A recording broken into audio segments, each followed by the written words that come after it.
راہب نے کہا یہی وجہ ہے جس کی وجہ سے میں نے آپ لوگوں کی دعوت کی ہے۔ کل میں نے دیکھا صرف شجر ہی نہیں، حجر بھی جھکے ہوئے تھے، درخت ہی نہیں پتھر بھی جھکے ہوئے تھے، اور یہ درخت اور پتھر صرف نبی کے لیے جھکتے ہیں۔ اس مقام پر موسیٰ بھی بیٹھے تھے تو موسیٰ کے لیے بھی درختوں نے اسی طرح سایہ کیا تھا۔ آج اس مقام پر میں نے درختوں کا اور پتھروں کا سایہ دیکھا تو میں سمجھ گیا کہ اس قافلے میں کوئی بڑی شخصیت ہے۔ بسم اللہ الرحمن الرحیم۔ جناب رسول اللہ صلی اللہ علیہ وسلم کی مبارک زندگی کا تذکرہ چل رہا ہے۔ آپ صلی اللہ علیہ وسلم اپنی والدہ کے بعد عبد المطلب اپنے دادا کی کفالت میں تھے۔ 2 سال اپنے دادا کی زیر تربیت اور زیر نگرانی رہے۔ دادا نے ہر اعتبار سے اچھی پرورش کرنے کی کوشش کی اور آپ صلی اللہ علیہ وسلم کو ہمیشہ اپنے بیٹوں سے آگے رکھا۔ جس وقت حضور صلی اللہ علیہ وسلم کی عمر مبارک 8 سال کی تھی، اس وقت جناب عبد المطلب کا انتقال ہو۔ روایات میں آتا ہے کہ آپ صلی اللہ علیہ وسلم کے جب دادا کا جنازہ لے کر جا رہے تھے، حضور صلی اللہ علیہ وسلم پیچھے پیچھے روتے ہوئے جا رہے تھے کہ اب میں کس کے پاس رہوں گا، لیکن جناب عبد المطلب نے اپنے انتقال سے پہلے ہی اپنے بیٹے ابو طالب کو کہہ دیا تھا کہ تم حضور علیہ السلام کو اپنے پاس رکھنا۔ حضور علیہ السلام کے والد اور ابو طالب یہ دونوں حقیقی بھائی تھے۔ اس کے علاوہ جو حضور علیہ السلام کے چچا تھے زبیر، عباس یا حارث، یہ دیگر دوسری والدہ سے تھے، یہ سگے بھائی نہیں تھے۔ حضور علیہ السلام کے والد کے سگے بھائی صرف ایک ہی تھے، ابو طالب، اسی لیے آپ کے دادا نے آپ کو ابو طالب کی کفالت میں دیا۔ آپ 8 سال کی عمر کے بعد ابو طالب کی نگرانی میں آ گئے۔ ابو طالب نے بھی آپ کو اپنے بیٹوں سے آگے رکھا، کبھی اپنے بیٹوں سے پیچھے نہیں کیا۔ ابو طالب انتہائی کمزور، مالی اعتبار سے کمزور تھے، کھانے کے لیے تھوڑا ہوتا لیکن جو بھی ہوتا وہ سب سے پہلے حضور صلی اللہ علیہ وسلم کے سامنے رکھا جاتا۔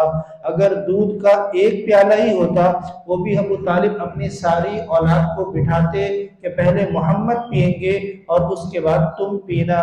جب محمد پہلے پیتے ہیں تو کھانے میں اتنی برکت آ جاتی ہے کہ تھوڑا بھی ہوتا ہے سب کے لیے کافی ہو جاتا ہے۔ ایک مرتبہ صرف 1 پیالہ دودھ کا تھا، ابو طالب کی ساری اولاد بھوکی بیٹھی تھی۔ ابو طالب نے کہا صرف 1 ہی پیالہ ہے، پہلے محمد پئیں گے، اگر بچ گیا تو پھر تم لوگوں کو ملے گا، نہیں تو جب اگلی بار بکری سے دودھ نکلے گا تب تمہیں ملے گا۔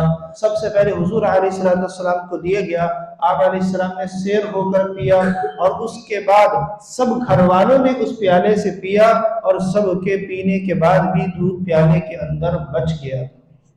تو جب بھی کوئی معاملہ ہوتا ابو طالب حضور علیہ السلام کو آگے کرتے۔ ایک مرتبہ مکہ میں قحط پڑا، لوگ ابو طالب کے پاس آئے کہ تم ابراہیم اور اسماعیل کی نشانی ہو، جب تک تمہارے والد عبد المطلب زندہ تھے ہم ان سے آ کر کہتے تھے، وہ دعا کرتے تھے اور بارش ہو جاتی تھی، اب ہمارے پاس ابراہیم اور اسماعیل کی نشانی، فقط تم بچے ہو، اب تم دعا کرو۔ ابو طالب کہتے ہیں کہ میں نے حضور علیہ السلام کو دیکھا تھا کہ عبد المطلب جب بھی جاتے محمد کو اپنے ساتھ لے کر جاتے، اس لیے میں نے کہا ٹھیک ہے میں بھی کل بیت اللہ میں آؤں گا اور دعا کروں گا۔ دعا کے لیے حضور صلی اللہ علیہ وسلم کو لے کر آتے ہیں۔ حضور علیہ السلام کی عمر مبارک اس وقت 9 سال کی تھی۔ ابو طالب لے کر آتے ہیں، آپ صلی اللہ علیہ وسلم کی پشت کو بیت اللہ سے یوں چمٹا دیتے ہیں اور اللہ سے دعا کرتے ہیں، اے اللہ کبھی آپ نے اس سے پہلے رسوا نہیں کیا، آج بھی رسوا نہ کیجئے۔ روایت میں تو حضور علیہ السلام نے چہرہ آسمان کی طرف اٹھایا، حضور کی نگاہیں ابھی آسمان پر ہی تھی، آسمان پر پہلے کہیں بادل کا نشان نہیں تھا، لیکن حضور علیہ السلام کی جو ہی آنکھیں نگاہیں آسمان کی طرف گئی، فوراً بادل آیا اور برسنا شروع کر دیا، اور یہ برسا صرف اور صرف مکہ میں آیا، برسا اور مکہ سے واپس چلا گیا۔ ابو طالب کہتے ہیں کہ یہ کوئی پہلی بات نہیں کہ میں نے محمد کی برکت دیکھی ہو، میں تو ہمیشہ ہی اس کی برکات دیکھتا رہتا ہوں۔ آپ صلی اللہ علیہ وسلم کی تربیت یہ ابو طالب نے کی اور بہت اچھی طرح کی۔ جب ابو طالب شام کے سفر پر جا رہے تھے، جس وقت حضور صلی اللہ علیہ وسلم کی عمر مبارک 12 سال کی تھی، ابو طالب کا ارادہ حضور کو لے جانے کا نہ تھا کہ سفر مشقت کا ہے، تکلیف کا ہے، گرمی کا ہے، دور کا ہے، آپ پریشان ہو جاؤ گے، آج سے پہلے کبھی اتنا طویل سفر نہ کیا۔ قافلہ جانے کو تھا، حضور علیہ السلام غمگین کہ چچا جا رہے ہیں، میں اکیلے کیسے رہوں گا۔ آپ علیہ السلام کی آنکھوں میں آنسو دیکھ کر ابو طالب نے ارادہ کر لیا کہ آپ کو بھی لے کر جائیں گے شام کے سفر میں۔ یہ حضور علیہ السلام کا شام کا پہلا سفر ہے جو 12 سال کی عمر میں ہوا۔ حضور علیہ السلام قریش کے قافلے کے ساتھ چلے، یہ قافلہ شام جا رہا تھا۔ راستے میں ایک جگہ بصرہ میں اس قافلے نے قیام کیا، اور یہ کوئی پہلی دفعہ نہیں کہ بصرہ میں اس مقام پر قافلے نے قیام کیا، بلکہ قریش کا قافلہ جب بھی شام جاتا اسی راستے سے جاتا، اور جن جن مقامات پر قیام کرتے ہوئے جاتا انہی مقامات پر قیام کیا۔ بصرہ میں بھی ایک جگہ پر قیام کیا، وہاں پر قریب میں عیسائیوں کا ایک عبادت خانہ تھا، اس میں ایک راہب تھا، بحیرہ راہب کے نام سے مشہور تھا، نام اس کا اصل میں جرجیس تھا۔ جس وقت قافلہ حضور علیہ السلام کا قریش کا قافلہ یہاں پر جا کر رکا، وہ فوراً اپنے صومعے سے عبادت خانے سے باہر نکل کر آیا اور کہتا ہے آج کچھ الگ بات ہے۔ قافلے تو یہاں پر روز ہی آتے ہیں، روز ہی رکتے، لیکن اس قافلے کی شان نرالی ہے۔ اس قافلے والوں سے اعلان کر دیا کل تم سب کی میرے یہاں دعوت ہے۔ قافلے والوں نے کہا کہ ہم یہاں کوئی پہلی مرتبہ تو نہیں رکے، آج تک کبھی دعوت نہیں کی، آج دعوت کا کہہ رہے ہو، کھانا کھلا رہے ہو، تم عیسائی ہیں، ہم قریش کے رہنے والے، مکہ کے بت پرست، تم ہماری دعوت کر رہے ہو، سمجھ نہیں آ رہا۔ کہا تم آ جاؤ پھر تمہیں بتاؤں گا، کل تم سب کی دعوت ہے۔ اب یہ بھی خوش ہو گئے، سفر میں بہت اچھی بات ہے کہ کھانے کو مل جائے سہولت سے، تو سب خوش ہو گئے، چلو بھائی کل جائیں گے اور بحیرہ راہب کے پاس کھانا کھائیں گے۔ بحیرہ راہب نے سب کے لیے کھانا تیار کیا اور سب کو دعوت دی۔ اگلے دن سب آ گئے۔ اب جب سب آئے، بحیرہ راہب باہر آیا اور کہا کہ بھئی سب مہمان آ گئے، انہوں نے کہا بھئی سب مہمان آ گئے۔ بحیرہ راہب نے کہا سب مہمان نہیں آئے، میں نے جس کی وجہ سے تمہیں دعوت دی تھی وہ مجھے نظر نہیں آتا۔ کہا بھئی کس کی وجہ سے دعوت دی؟ ہم تو سب آ گئے۔ کہا نہیں دیکھو تم میں کوئی ایسا ہوگا جو موجود نہیں ہے۔ کہا ہاں ایک ہے، ابو طالب کا بیٹا محمد ہے جو اونٹوں کو لے کر گیا ہوا ہے، تھوڑی دیر میں وہ بھی آ جائے گا۔ کہا وہ آ جائے اس کے بعد ہی تمہاری دعوت ہے، اس سے پہلے دعوت نہیں ہوگی، ابھی اس کو آنے دو۔ جس وقت حضور صلی اللہ علیہ وسلم آتے ہیں، روایات میں آتا ہے سخت دھوپ، جتنی سائے کی جگہ تھی سب سائے کی جگہ تلاش کر کے بیٹھ چکے تھے۔ حضور علیہ السلام جس وقت آ رہے ہیں کوئی سایہ نہیں، دھوپ شدید سخت دھوپ تھی۔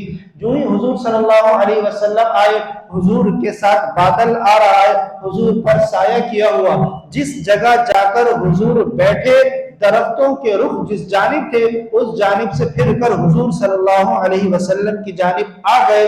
سب درختوں نے حضور صلی اللہ علیہ وسلم کو سایہ دیا۔ راہب نے کہا یہی وجہ ہے جس کی وجہ سے میں نے آپ لوگوں کی دعوت کی ہے۔